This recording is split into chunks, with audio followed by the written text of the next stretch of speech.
Bienvenue au château de Lantis, château militaire situé entre Cahors et Sarlat. Nous avons acheté ce château en 1993, initialement pour y passer des vacances tranquilles avec nos 4 enfants. Et puis nous sommes allés de surprise en surprise et nous avons découvert ce bâtiment qui était tombé en déshérence, qui était inhabité depuis avant la Révolution française, depuis 1787, sous un amoncellement de végétation. Les 40 000 tuiles étaient tombées à l'intérieur du bâtiment, autour. Le terrain inhabité, bien sûr, avait servi plus ou moins de dépotoir. Eh bien, nous avons eu la chance de découvrir ce joli petit château militaire que je vais vous présenter. Alors le château de Lantis que vous voyez date du XVIIe siècle. Là, vous voyez bien un bâtiment militaire, un rectangle massif, 2 tours excentrées, qui permettront de tirer évidemment sur les 4 orientations. Et le château du XVIIe était entouré de fossés secs, des fossés dans lesquels il n'y avait pas d'eau et on laissait pousser les ronces et les pruneliers. Mais initialement, au XVe siècle, puisque c'est une terre noble, on peut toujours reconstruire sur une terre noble, eh bien existait ici une forteresse militaire dans les années 1400 qui permettait de défendre les troupes françaises contre les Anglais qui étaient sur Sarlat à très peu de distance. Alors au XVe siècle, eh bien, on avait ici, sous ce château, un bâtiment, à ma droite et à ma gauche, les retours, et juste devant, eh bien, la façade de ce château militaire qui a complètement disparu, évidemment, depuis le XVe siècle. Alors maintenant, je vous ai expliqué un peu l'ensemble du château. Je vous invite à rentrer à l'intérieur et je vais vous expliquer tous les travaux que nous avons faits. Voilà, alors nous sommes ici dans l'entrée principale du château. C'est un château militaire. Imaginez ici une quinzaine d'officiers à demeure et tout autour un campement militaire d'une centaine de serfs gendarmes en 3 mots. Alors vous avez vu, il n'y a pas de pont-levis, mais il y avait des fossés secs tout autour, et pour rentrer, comment faisait-on? Eh bien, on jetait une passerelle, tout simplement. Alors l'escalier, nous l'avons trouvé, mais en très mauvais état, et bien sûr, les marches creusées et feuilletées, puisque la pierre du Lot et gélive était absolument impossible à garder. Donc nous avons gardé à titre de témoin 2 marches et demie, les autres sont neuves. Sinon, en rentrant, eh bien, tout était plein de gravats ici. On avait des caillasses, des bouteilles cassées, enfin, ça avait servi aussi un peu de dépotoir après l'abandon du château en 1787. Alors nous avons eu la chance de trouver tous les murs debout, toutes les portes, les encadrements de portes aussi en état, puisque le fermier, le paysan qui a acheté le château à la Révolution française en tant que bien national, eh bien, va avoir l'idée tout à fait surprenante et géniale de murer toutes les portes et fenêtres de manière à ce que ça ne s'écroule pas. Alors les compagnons du devoir et les scouts de Valenciennes vont trouver cette porte cloutée que vous voyez, qui est la porte d'origine, et 3 jours après, dans la caillasse, nous allons retrouver la clé. C'est tout à fait surprenant. Là, vous voyez dans le mur des entrées de poutres. C'était un parquet pour un guetteur qui pouvait tirer sur les assaillants et permettre à toute la population de fuir en dessous, puisqu'en dessous, il y a encore 2 autres étages complètement comblés et que je vous montrerai tout à l'heure. Alors, nous entrons ici dans une très grande salle qui était la salle des gardes, qui est devenue ensuite, au XVIIIe siècle, une salle d'apparat. Alors il faut imaginer cette pièce pleine de gravats. Nous avons découvert le linteau supérieur que vous voyez, puis un remplissage, puis en creusant le linteau cintré qui est d'origine, des 2 côtés, et nous avons compris qu'à une certaine époque, les Clermont-de-Toucheboeuf ont ouvert les portes-fenêtres pour voir les jardins. Alors, cette pièce, initialement, servait donc de refuge, c'était le mess des officiers, et vous voyez que le sol est en pente. Eh bien, c'était pour lessiver les humeurs, puisqu'en cas d'attaque, on rapatriait les blessés ici, et ça n'était pas le médecin qui opérait, mais le boucher ou le barbier. Alors cette salle servait aussi de salle de justice, évidemment, et on prenait la précaution d'enfermer le prisonnier dans un cul de basse-fosse que je vais vous montrer. Entrée.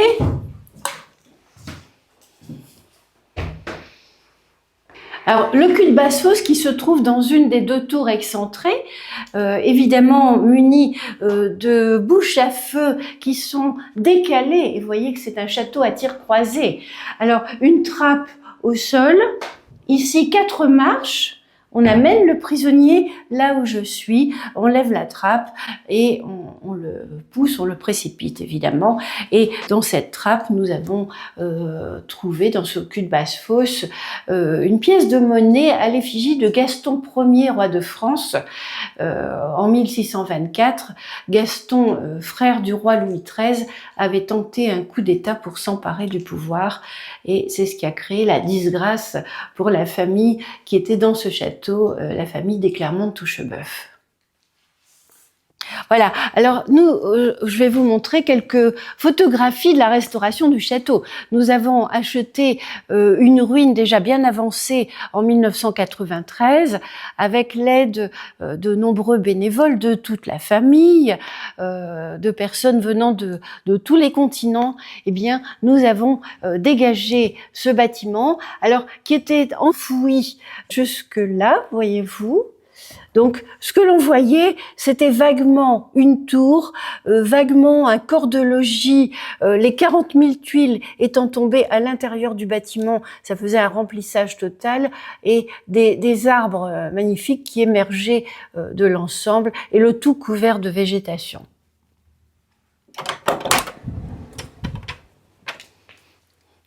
Alors, nous entrons ici dans une pièce authentique qui date du XVe siècle, mais qui a été utilisée à toutes les époques. Alors, regardez, ça c'est une photographie du château qui avait été prise en 2000, après 7 ans de travaux. Et ça, c'est le même maintenant. C'est-à-dire que avant la restauration, tout était plein de gravats et tout avait été obstrué, ce qui a permis de garder l'intégrité du bâtiment. Alors, nous sommes arrivés par le premier étage où on va enlever tous les arbres, on va sortir des tonnes de gravats. Nous allons découvrir tous les sols sous l'amoncellement des gravats. Toutes les cheminées y sont, signe qu'il n'y a pas eu de dégradation ni de vandalisme. Un trou dans la voûte ici, voyez-vous, et nous allons descendre dans cette salle qui est pleine, encore une fois. Nous allons avoir la chance de découvrir les cheminées, les voûtes. Nous sommes dans une cuisine qui date du XVe siècle. Des fenêtres très hautes, évidemment, pour ne pas être tués. Les petits coups-sièges, puisque dans un château militaire, il n'y a pas de confort. Alors la voûte a été restaurée par les compagnons du devoir, donc là moi j'étais apprentie et par la suite j'ai fait la formation, je suis tailleur de pierre, maçon et vitrailliste, et les autres voûtes sont mon propre travail. Alors tous les sols y étaient, je vous l'ai dit précédemment, mais en très mauvais état, et le château a eu la chance de recevoir par 3 fois le prix des VMF, des vieilles maisons françaises. Ce sont des matériaux que nous avons pu aller chercher à Houdan et que nous avons reposés intégralement sur sable et chaux dans ce château qui n'est pas classé monument historique. Nous utilisons uniquement les techniques anciennes, la chaux de Saint-Astier, les sables blancs, jaunes et roses et des matériaux anciens. Alors, je vous invite maintenant à entrer dans une salle qui est une salle de défense. Et vous voyez sur les 4 côtés, sur les 4 orientations, des bouches à feu qui permettaient de tuer évidemment les ennemis. Alors, on tuait les ennemis avec des balles en pierre comme celle-là.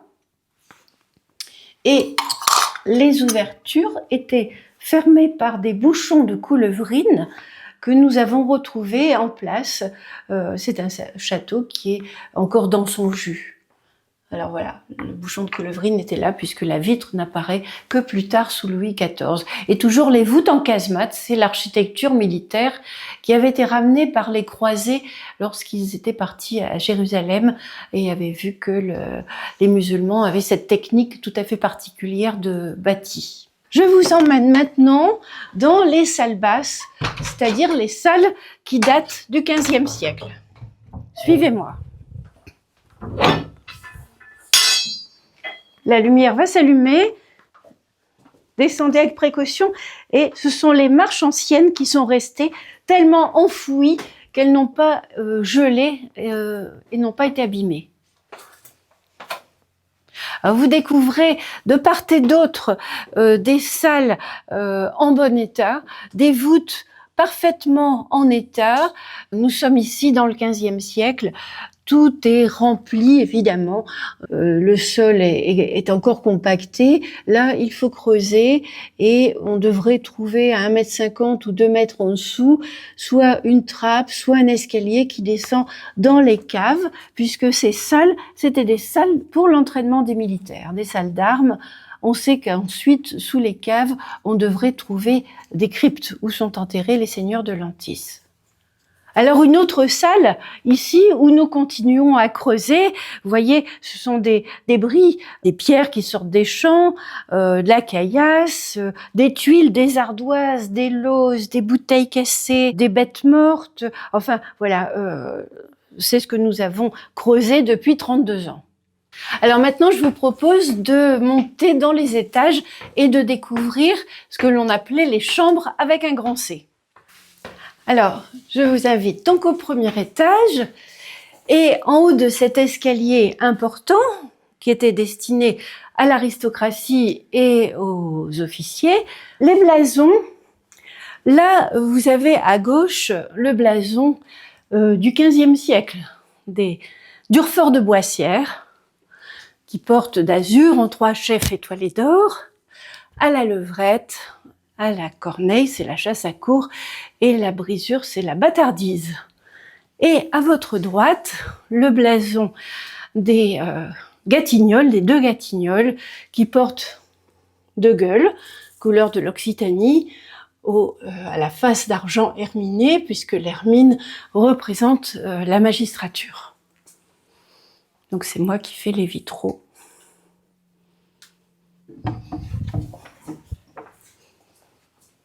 Alors vous arrivez ici dans la chambre seigneuriale, au premier étage, comme dans tous les châteaux aristocratiques.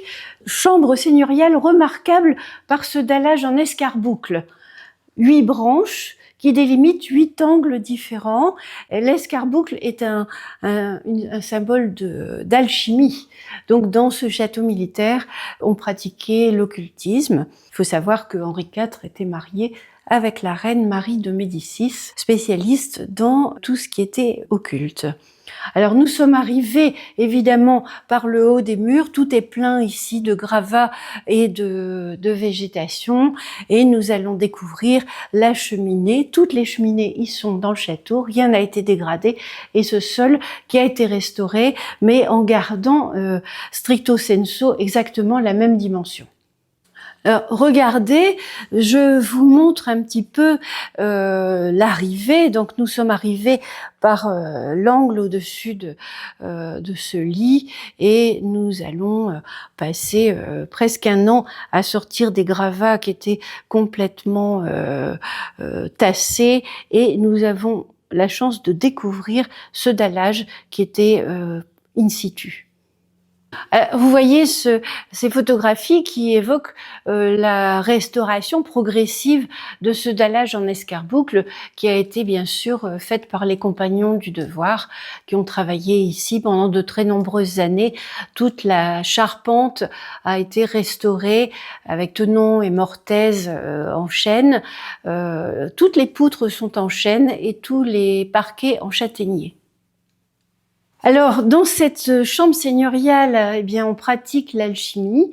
C'est aussi la chambre du seigneur, puisque c'est un petit château militaire. Alors, évidemment, 3 éléments de confort dans une chambre seigneuriale: la cheminée pour avoir chaud, des latrines sécurisées, puisqu'on ne peut pas être tué latéralement, et derrière cette porte, eh bien, la chapelle qui va permettre de prier avant de partir à la guerre.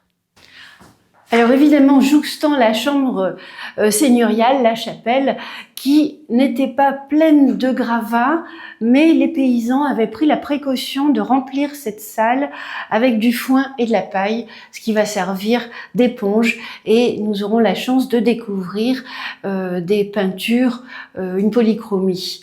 Alors on peut deviner évidemment en haut à gauche les ailes d'un ange, et qui veille un corps transversal avec un homme avec la mitre et la crosse, probablement un évêque. Cette chapelle servait bien sûr à prier, mais vous remarquez sur les 4 orientations des bouches à feu, ce qui permet la double utilité de cette chapelle, et dans laquelle tout a été donné, puisque le château, après l'incendie en 2004, va vivre avec le mécénat participatif. Alors je profite que nous soyons dans la chapelle pour vous expliquer la situation qui est arrivée après l'incendie de 2004, suite à cette boule de feu qui est rentrée dans une tour du château, qui a fait exploser la tour, qui a mis le feu à une grande partie du château. Nous nous sommes retrouvés dans la plus grande difficulté, comme tous les sinistrés, et nous avons eu la chance d'avoir énormément de dons qui sont arrivés de tout continent, de personnes qui ont voulu que cette renaissance du château de Lantis ne s'arrête pas, et qui ont permis de remeubler et d'agrémenter toutes les pièces du château. Alors maintenant, je vous propose de continuer la visite et d'aller dans une très grande pièce qui était le dortoir des militaires.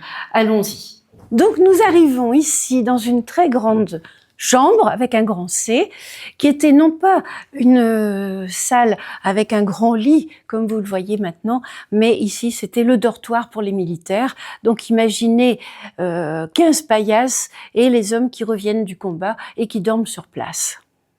Alors, tout dans cette pièce est donation, puisqu'évidemment tout était plein de détritus, et toutes les fenêtres et portes étaient murées, ce qui a permis de garder quand même le château debout. Alors, d'ailleurs, nous avons un témoin encore qui est resté. L'architecte des Bâtiments de France a souhaité que la fenêtre reste fermée, de manière à ce que nos visiteurs puissent prendre conscience du fait que murer les portes et fenêtres a permis à ce château de rester debout malgré le temps et les intempéries. Voilà, nous arrivons dans le jardin, la façade sud où vous pouvez admirer la cour d'honneur. La cour d'honneur qui est très représentative. Vous voyez 4 parterres de buis avec 400 pieds de buis qui ont été plantés grâce à un mécénat participatif. Et si vous mettez à ma place, là vous voyez que ces buis représentent des pointes de fer de lance avec la pouzzolane rouge qui évoque le sang qui était pris dans les lances militaires. Alors, ce mécénat participatif a été créé à l'instigation d'une jeune femme qui a un doctorat d'histoire de l'art et des jardins, Christelle Pinck, et qui a conçu ce jardin pour le château de Lantis avec une symbolique militaire. Et à la suite de cela, eh bien, elle a pu créer son entreprise, et maintenant, elle est designer et elle travaille pour le monde entier. J'espère que cette visite vous a intéressé, et puis sachez que le château est ouvert au public toute l'année et que nous serons tout à fait ravis de vous accueillir si vous passez dans la région.